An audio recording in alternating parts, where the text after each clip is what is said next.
and welcome back to the Smashi Sports Show. I'm Sarah and I'm joined by Parth. Hi, Parth. So today is a Thursday, August 27th, and it's the day before a long and beautiful, inshallah, weekend. Yeah. And yeah, today we have basically updates on things we've been trying to update you on for the past few weeks. These are stories that we've been literally talking about on and on. Yeah. But Bouaddi obviously is officially with Manchester City, and he becomes the actual most expensive teenage signing ever in Premier League. Wow. And Al Hilal agree a deal for Ollie, Watkins, كمان almost officially, and Omar Marmoush also is set for Tottenham move. So these are confirmations of things that have been under speculation for a while. So Ayoub, he completed the signing and he's obviously with them. He's officially training with them, and he left Lille and he left for 100 million euros, and it's the most expensive literally signing in Premier League history for a teenage. He's still 18 years old and smashing it basically, but he became after Lenny Euro from Manchester United. So yeah, and that one was signed for 58 euros. Yeah, I that was believe. very So long back, yeah. Almost double, you know. But it's so nice for Bouaddi, and he had 96 appearances before with the Lille before he left, and now I don't know. I can't wait to see his. I just followed Manchester City from our Smashi account because I need to keep up with what he's doing. You know. Yeah, 100 million is a big amount of money, and he has massive shoes to fill. And I really hope he does shine there. He had decent performances at Lille, and obviously 100 million price tag, regardless of how good of a player you are, I think it'll always be lingering over his head, and especially how English media and Premier League media can be I just hope he does really well there to avoid any sort of unwanted harsh criticism. And he's an interesting talent. He's a really good prospect, and it's going to be nice to see how he performs and fits in that team, because the whole dynamic of that team is new. You have a new coach. Some of your best players have left in Bernardo Silva and Rodri, and it's going to be interesting to see how the team gels together, and he can probably be who knows, he can be an important squad player. He has to be for that price, and it could be a case of Hamza at Barca, where he was expected to play for the B team, but come pre-season he started playing in the main team, and now he's in that first team dynamic. So obviously he'll be in the first team dynamics at Man City, and for that price there are going to be lots of eyes on him, but it's going to be really good to watch how he is able to dwell with that pressure, especially in the Premier League. 100%. I feel once they're young, it's easy to shape them up and have a better control over them. And it's not they should be controlled, but you know how you see the players it's are that, with that polishing that they need, essentially. Yeah, it's they're the ethics of football basically. Yeah, they're being sculpted to not be that cocky point. basically. Yeah. You know. Yeah. So, and he's such a sweetheart. You know, he was bidding farewell to his little teammates, and he was like, "You guys are my family," and so cute. I love seeing almost kids, succeeding and reaching that level, and Arabs or whatever. So it's really good for him. But what else? I can't wait to see him with Haaland. And now he's gonna be. I feel he's gonna be. Would he be besties with Shirky? He probably would. He probably Who knows? He probably would. Yeah. I just want to see how he does on the pitch. I want to see him next to Haaland. Yeah, he's a good player, and they have a very stacked team. And if he does manage to get a breakthrough in the first team, it's going to be really amazing. 100%. I don't think they're going to bring him in for that amount of money if they're not going to put him on the Exactly. first team as a starter. He has to be a start, obviously based on merit, and form and everything does matter. But yeah, for that price, I think it's more than just a squad player role. You have our support. Yeah. 100%. But moving on to our next story, and it's Al Hilal, and the speculations are, according to Fabrizio and Sky Sports and everything, it's still not on the page, but Al Hilal have signed in Ollie Watkins from Aston Villa. So that's really exciting also, because really also good it was under speculations and they needed this player, and I think Al Hilal said that, I don't know if it's true or not, but they have one more signing basically for what's this? Victor, they had They Victor have one more Osimhen, signing who that they're going to was- be announcing before Saturday, I Yeah, think. yeah. And yeah, let's wait and see who it's going to be. But to focus on Ollie, so it's almost like a 50 million, like 48 million euros plus add-ons and 2 million. I'm sorry, I just put the wrong pictures. she put the Friday I think script I on just Thursday. didn't delete them from. Yeah. Sorry. But yeah, Watkins, he's the English striker and he's 30 years old. And let's see what he's going to bring to Al Hilal, who you have no idea. You know, when we're talking me and Aziz all the time, it's always Al Hilal. Yeah, even me and Aziz on the Always. show we were just talking about Al Hilal, which is they are in the news. They had a plan to get Osimhen Yeah. and They had the dream to bring him in, but the club won't yeah, let him go. obviously, and then they had the sight set on Harry Kane as well, a big name. You know, they also wanted that name was Dembele. lingering in the market. It was not 100% confirmed or anything They as didn't such. have contact but with they Charlie did have Kane, their his representative, his brother. Yeah, but we didn't see anything so far. But I don't think it's denied yet. But they also like had aims for Dembele. But now probably it's Gabriel Martinelli. Like it's most likely Gabriel. Again. Gabriel. I'm sorry, I can't. But yeah, let's see. Speaking of Al Hilal, there's Somerville, uh, who missed the Panenka. They did win. They won. They won. They did. But it's just that Yeah, like I talked about it, and I was like, I feel bad for him. Like I'm not gonna judge the player on just one shot because he also like assisted in the first goal that they had, but like it's okay, mistakes can happen. Yeah, and he has gotten a lot of slack from his move to Al Hilal from like Aston Villa fans. Because they thought that it was not a good move for him and all these sort of things. But ultimately, I feel like everybody has their off moment, and yeah, let's see how he adapts to the league so far. We did see pre-season clips of him, and he was playing really well. He was scoring and he was contributing to the team in pre-season. But obviously, a season's not like pre-season; it's much more competitive. I think if I'm not mistaken, before he was, I don't know if it was him or someone else, I'm sorry, but it's either Ollie or Somerville. In the previous season, he was kind of injured, so he didn't have a lot of time with the team. So that's why like he didn't have a lot of like numbers done. But let's see what they will do with Al Hilal. Yesterday, I was talking about Xabi Hernandez, and he was asked during a press conference before like on his first conference for Netherlands. Yeah. And he was asked, like, would you bring players from the Saudi Pro League? And he said, yeah, why not? But this will give a chance for Somerville, for Tijani Reinders also to be among the national team. Because apparently in the first, like with the previous manager, he just kind of didn't bring players from the Saudi League. Yeah. So, I don't know.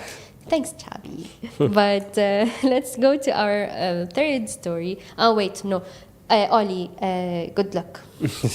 And next story, Omar Marmoush. So Fabrizio Romano literally just said that the deal is done for Tottenham.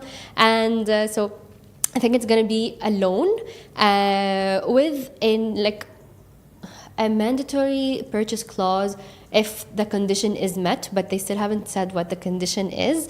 So until now, he's on loan, but if that condition is met, they will purchase him for 50 million. Yep. So I think for just up until the season, he's going to be like technically Man City if they would like take him back maybe if something happens, but he's going to be on loan, and he's like on his second round of medical, and we're going to see where that's going to lead. I think they're going to announce it within the first 48 hours. Yeah, it didn't click for him at Man City, honestly. It didn't click as much as it was expected, and for the price he came, and the expectations that he had from this past season, it just did not click. And I hope he can find his footing at Spurs, because they are a team who, let's not get ahead of ourselves, they have just barely escaped relegation last season from the championship.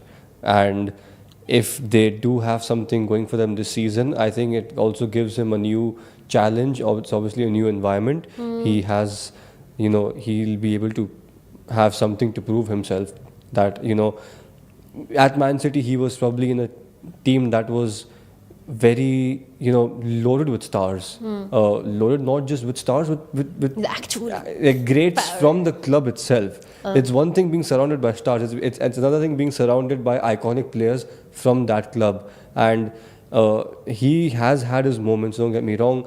Shining out of all of them, and the season that they had, it just last season was not their season. Man City, they did finish second on standings and everything, but in the broader context, none of their fans will say it was a good season. And it's just that maybe in Tottenham he can find something for himself. He can have like a new challenge, and it's just a new environment for him to settle in. And it's the same competition he's playing against. Luckily, it's in the Premier League. He's adapted to that to that league by now, and he will have a shot in like the league cups and stuff. Obviously, there's no European football for them because they finished 17th, 16th. But yeah, let's see how he does. It's going to be very interesting. And Man City, on that whole spree of just offloading players, they've gotten in the youngster Bouaddi, but they're constantly letting go of players, and I don't know if letting go of him was the right move. But again, we'll see how it is. It's a completely new direction for the club, and for Marmoush, it's just that, yeah, I hope he cracks it at Spurs and he gets it well. It's an obligation of 50 million. Yeah. Yeah. Let's see.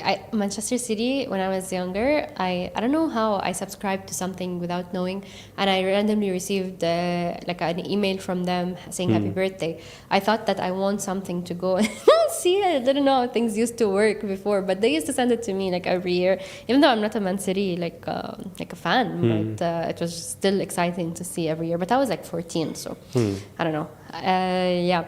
Mohamed Salah is like one goal away from scoring every minute of a match.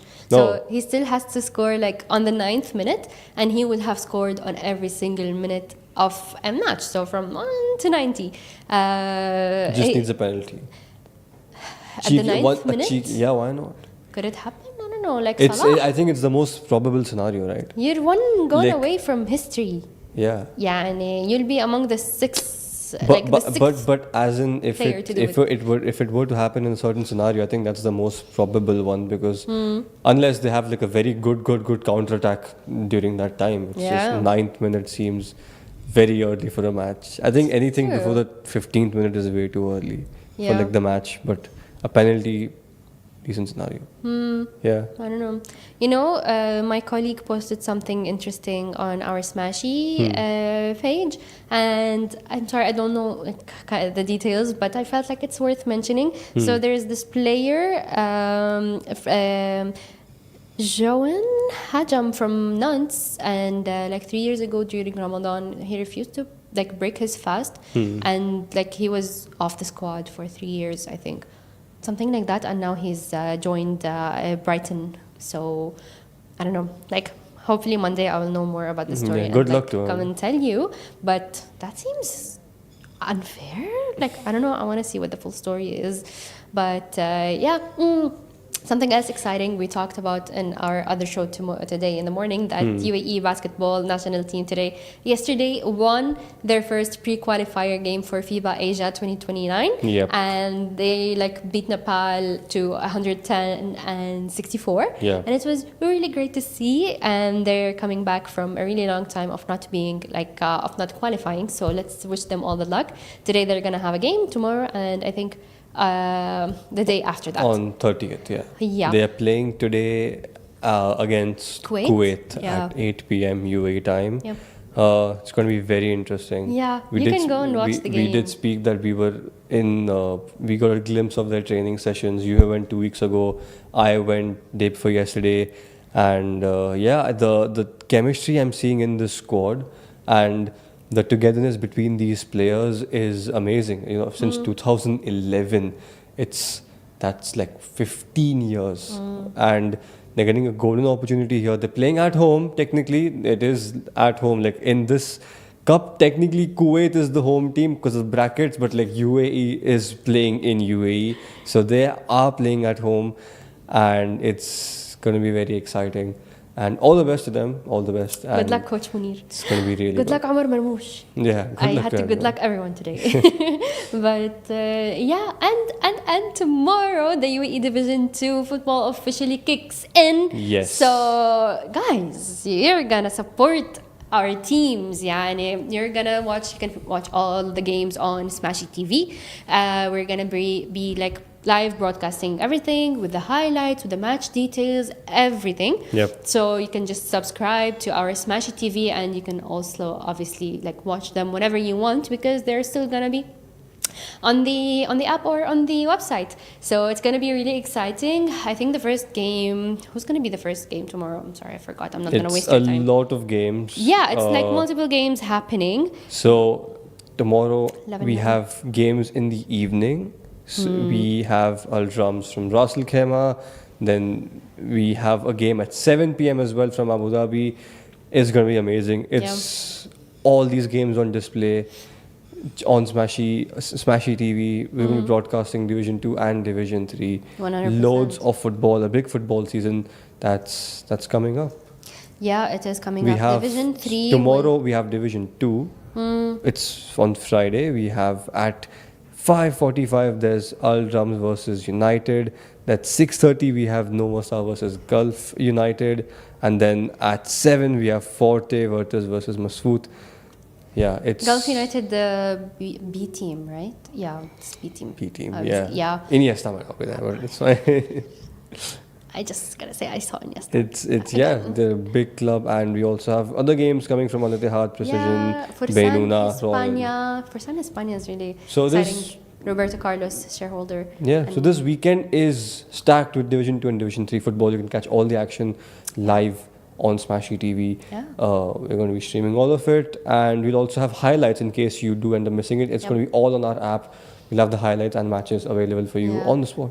And obviously, like on Smashy Sports, we're gonna like see the key moments and also bring them to you. So yeah, I think that's it for our show today, guys. Thank you so much for tuning in. This was a Smashy Sports show, part of Smashy Sports Production and Augustus Media Podcast Network. So thank you to all our listeners across all of our podcasts and platforms. So thank you so much, and have a great weekend, and we'll see you inshallah Monday. Bye.